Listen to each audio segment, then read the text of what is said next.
जय श्री कृष्ण। राजकोट, बड़ोदरा इस क्षेत्र में प्रवास था। उस समय मैंने कुछ विशेष मतलब यूथ से मिलने का मौका मिला और उनकी एक बहुत अच्छी चीज़ लगी मुझे। उन्होंने बोला कि हम जो भी हमारा काम कर रहे हैं, जो भी हम एक काम कर रहे हैं, वो काम हम कर रहे हैं और साथ में हम उनके जो ग्रुप में 10 लोग हैं मान लो, तो सभी ने एक-एक जो भारत के बड़े ही महत्वपूर्ण महापुरुष रहे हैं, उनके ऊपर कोई स्टडी करते हैं। बोले एक पर मैं जैसे महाराणा प्रताप पर कोई स्टडी कर रहा है, कोई स्वामी विवेकानंद पर भी स्टडी कर रहा है पूरी, और कोई रानी लक्ष्मीबाई पर, कोई फीमेल है तो वो उस पर स्टडी कर रही है, कोई शिवाजी पर स्टडी कर रही है, यानी कि कोई विश्व पितामह पर, कोई युधिष्ठिर, कोई अर्जुन, कोई नकुल, कोई सहदेव, कोई कर्ण। सब इस प्रकार से उनके दिमाग में एक थॉट आया कि हम इन पर्टिकुलर व्यक्ति पर हम शोध करेंगे, एक-एक व्यक्ति, इनको जानने का मौका मिलेगा और वो अपना काम भी करते हैं। यानी कि आपका बिज़नेस उनका जो भी कर रहे हैं, ठीक है? साथ में वो एक महापुरुष की स्टडी कर रहे हैं। उससे क्या होगा? उससे ये होगा कि ये जो महापुरुष होते हैं, इतनी शक्तियाँ इनके पास कहाँ से आती है? तो जब मैं मिला उनसे मुझे बहुत अच्छा लगा और फिर मिला तो उन्होंने फिर वहाँ पर स्टैच्यू ऑफ यूनिटी वहाँ पर भ्रमण करवाया और वहाँ की जो भी अच्छी-अच्छी चीज़ें थी वहाँ भी उन्होंने घुमाया।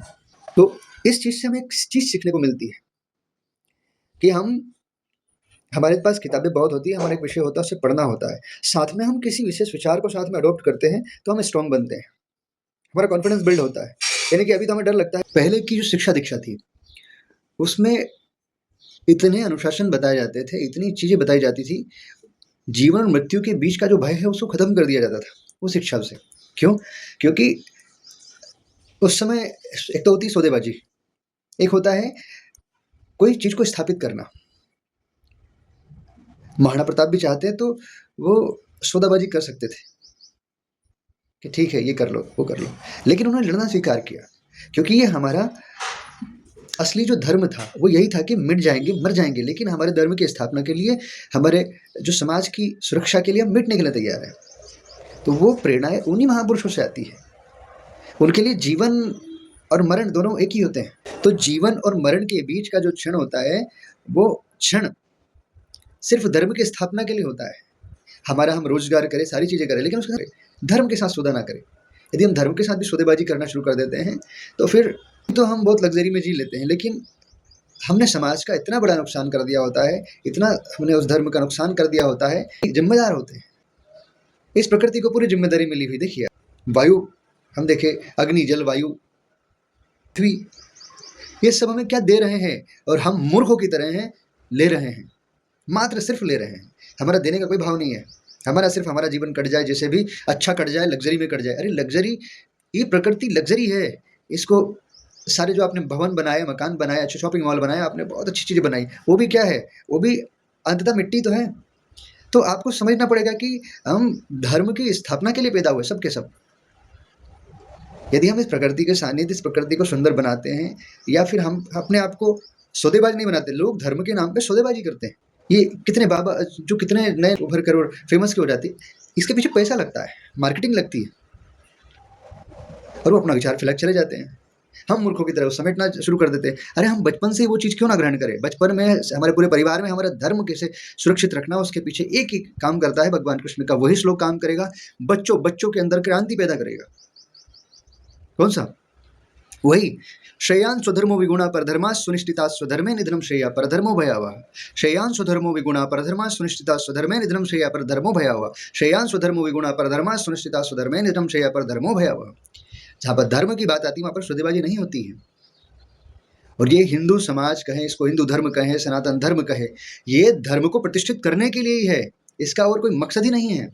कोई बोलते हैं कि हम तो नास्तिक है, कोई बात नहीं, आप नास्तिक हो, लेकिन मानवता के लिए तो मानते हो कि मानवता के लिए आपका विवेक इतना तो होगा कि मानवता के लिए कौन अच्छा है, कौन बुरा है। इतना तो आपका विवेक कहता होगा ना। प्रॉब्लम्स को क्रिएट करने के बजाय प्रॉब्लम्स को हम सॉल्यूशन कैसे करें? तो प्रॉब्लम का सॉल्यूशन अभी हमारे पास एक ही है कि जन जन जागृति हो, और इस गीता के महावाक्य, इस ब्रह्म वाक्य को जन जन की स्तुति बन जाए एक बार। इससे एक नया ओरा पैदा होगा, क्योंकि आप एक श्लोक पर तो टिकोगे। जब भी कोई बात आती है तो ये श्लोक आप किसी के सामने बोला आपने, आप स्वतंत्र हो जाओगे, मुक्त हो जाओगे। स्वयं का धर्म, काम करने में स्वयं का धर्म क्या है, ये सब आपको समझ में यहीं से आएगा। तो मेरा एक आपसे आग्रह है, जन जन तक इस श्लोक को पहुंचाने का प्रयास करें, आपके डीपी प्रोफाइल पर इसको डालें और उसके साथ कुछ अच्छा म्यूजिक दे सकते हैं, क्योंकि मेरे पास कोई संसाधन नहीं म्यूजिक दे सकते हैं, उसके साथ इसको आप जन जन तक फैलाएं, ताकि कोई बच्ची निर्णय लेना चाहे तो वो कैसे ले, कोई बच्चा निर्णय लेना चाहे तो वो कैसे ले। आपका बिजनेस करता है लेकिन उसमें एक चीज का ध्यान कैसे रखे, वो सौदेबाजी तो कोई भी कर सकता है, पैसा कोई भी कमा सकता है। यदि गंदे तरीके से, यदि मान लो आपने अनुचित आचरण से काम करना शुरू करे तो पैसा ऐसा सब आता है, क्योंकि इसमें ऐसा ही है कि आपने अभी वो एक पीयूष बंसल जी है जो लेंसकार्ट के मालिक है, ऐसा कैसे कर दिया। ये टूल होते हैं, तो आपके बच्चे भी टूल बनेंगे, तो आपका परिवार भी टूल बनेगा, वैसे पैसों की खातिर। अरे जिस देश की मिट्टी में स्वाभिमान की झलक बहती है, जिस देश की मिट्टी में स्वाभिमान के लिए लोग अपने प्राणों को नोक पे रख देते हैं, और उस देश में कोई भी हमें मूर्ख बना के चला जा रहा है, और हम सजग बिल्कुल नहीं है, हम सो रहे हैं। कहते लोग कन्वर्जन, कन्वर्जन वो गांव में तो क्या होता होगा, गांव में क्या होता होगा कन्वर्जन, मैं बता रहा हूँ शहरों में कितना कन्वर्जन है। आपके हर बड़ी गली में एक क्रिश्चियन एलिमेंट स्कूल है, यदि बड़ा कस्बा है जिला स्तर का, तो उसमें हजारों बच्चे पढ़ते हैं, और वो बच्चों को सिर्फ आप, वो आपके मुंह पे कुछ बोलते हैं लेकिन भीतर भीतर तो कन्वर्ट हो चुके हैं। क्रिश्चियन एलिमेंट के बच्चे पढ़ते हैं तो क्या पढ़ते हैं वो, यही तो साजिश है, उसको समझो। एक तरफ से जो आक्रांताज है उन्होंने काम कर दिया, एक तरफ से क्रिश्चियन मशीनरीज आपका काम कर रही है, उसका काम कर रही है। उनका तो उद्देश्य है कि इस भारत पर कैसे भी कब्जा कर लें, और जब ऐसी ताकतें कब्जा करती हैं तो वो अपनी मनमानी करती हैं।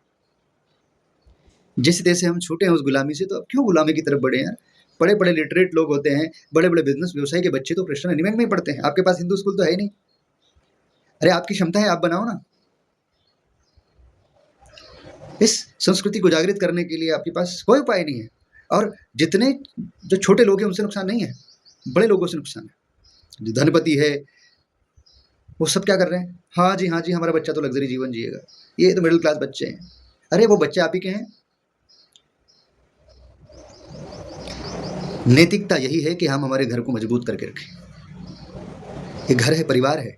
जब पहला वाक्य इस हिंदुस्तान का ये होता है कि पूरा विश्व ही हमारा परिवार है, वसुधैव कुटुंबकम, पहला वाक्य है ये। अब सोचिए कि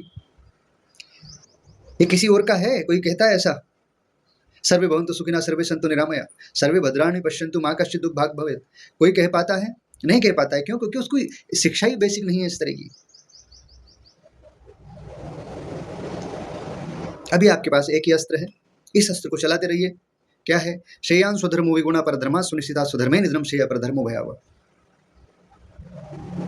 आपकी डीपीज पर, आपके फेसबुक पर यह श्लोक जन जन की जागृति चेतना को जगाने के लिए काम का है। जगा सकते हो जगा लो। भी कोई परेशानी आएगी ना तो हाथ छोड़ो कर लेंगे, हाथ खड़ा कर लेंगे, नहीं नहीं साहब हम तो नहीं कर सकते, समझौता कर लेते हैं। इस भारत का प्रमुख धंधा नहीं रहा है, स्वाभिमान रहा है। धन्यवाद।